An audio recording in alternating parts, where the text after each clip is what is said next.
All right, thank you, Brittany. The average retirement age continues to rise, and with people staying in the workforce longer, there is a greater need for professionals to constantly reinvent themselves. Joining us now to tell us more about reinventing ourselves into intrapreneurs is Ruth Valoria. She is the Executive Dean of the University of Phoenix School of Business. Ruth, thanks for joining us this morning. Appreciate it. Yeah, good morning. Good to be here. All right, so first off, tell us the difference between an entrepreneur and an intrapreneur. So the entrepreneur, I think a lot of people are familiar with these days. The person who goes out, raises capital, starts up a new business from scratch like Facebook or some great high-tech companies started that way.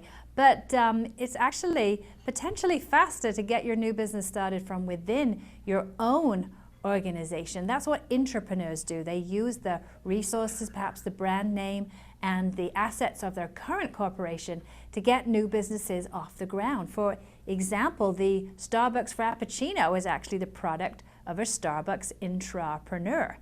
So lots of great examples out there. Wow, I did not know that. So why is now a good time to be an intrapreneur?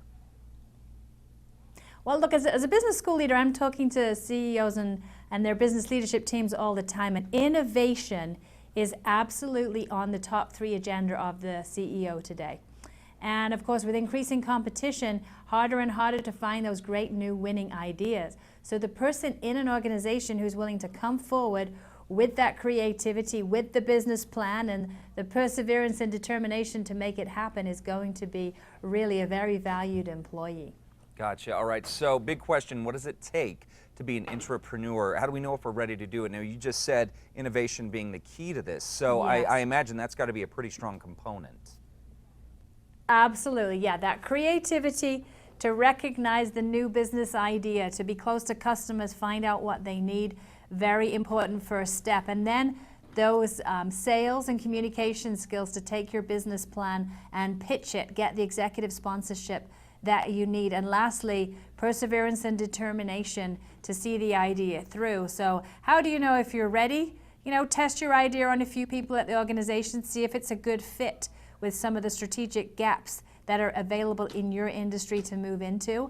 And you know, your business skills, make sure you run a business plan idea by a few people. You might want to take a little professional development course in the basics of a business plan to get yourself ready there. And then perseverance and determination. You know, have you got the spirit? Are you looking for that next growth opportunity? If the answer is yes, you may well be the best person the CEO is looking for to get that, to make it happen. Gotcha. All right. So Ruth, last question.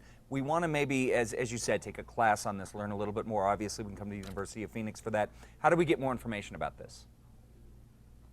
A perfect place to start would be phoenix.edu. Lots of great info there on classes and courses that are available from associate's degrees to MBAs, but also those important professional development bite-sized pieces of education. Absolutely. Ruth Valoria, thank you so much for your time this morning. Great. Great to be here. Best to you for 2016. All right. Thank you. And folks, again, if you want more information on being an intrapreneur, head over to casa.com.